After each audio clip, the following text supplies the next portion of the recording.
আর কি বলি, আমার নিজের অলসতার কারণে কিন্তু এখনও অবধি ভিডিওটা দেওয়া হয়নি। মানে বুঝতে পারছো রমজান মাস কবে শুরু হয়ে গেছে আর আমি এখনও পর্যন্ত রমজান মাসে কোনো ভিডিওই আপলোড করি। তাহলে চলো আর বেশি দেরি না করে এই রমজান মাসে জাকিরা স্ট্রিটটা একটু ভালোভাবে ঘুরে দেখা যায়। আর এই কলকাতা ফেমাস জাকিরা স্ট্রিটে এসে কিন্তু তোমরা প্রথমে যেটা দেখতে পাবে সেটা হলো এই ফিরনি। মানে কি বলবো, এই ফিরনিগুলো যতটা দেখতে সুন্দর ঠিক ততটাই কিন্তু অসাধারণ খেতে ছিল। আমি কিন্তু এখানে এসে প্রথমে ফিরনিটাকে ট্রাই করে দেখেছিলাম, মানে আমার কাছে কিন্তু অসাধারণ লেগেছিল। আর তারপরে তোমরা দেখতে পাবে দুবাইয়ের ওদের ফেমাস মহব্বতি শরবত। মানে কি বলবো, এটা যতটা দেখতে সুন্দর ঠিক ততটা কিন্তু লোভনীয় ছিল। আর এখানে এসে তোমরা যদি দিল্লি সিক্সে কোনো আইটেম যদি না ট্রাই করে দেখো তাহলে তোমরা আর কি করলে বস। দিল্লি সিক্স হলো এই স্ট্রিটের সব থেকে ফেমাস একটা পুরনো রেস্টুরেন্ট, যেখানে কিন্তু তোমরা বিভিন্ন রকম কাবাব থেকে শুরু করে বিভিন্ন রকম হালিম, যেরকম মাটন হালিম, চিকেন চাপ বা মাটন চাপ সব কিছু কিন্তু তোমরা অ্যাভেলেবেল পাবে। আর আমার দেখা যেটা ওখানে সব থেকে বেশি চাহিদা ছিল সেটা ওখানকার হলো মাছ ভাজাটা।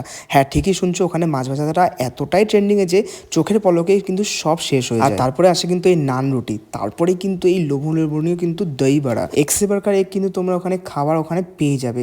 আর হ্যাঁ শুধু খাবার দাবার না, ওখানে কিন্তু জামা কাপড়ও কিন্তু ভালো চাহিদা ছিল। আর সবশেষে যেটা বলতে হয় ওদের সিমাইগুলো, মানে দেখে কিন্তু লোভ লেগে যায়। তাহলে আর দেরি কিসের, ঝটাপট এক্ষুনি চলে আসো।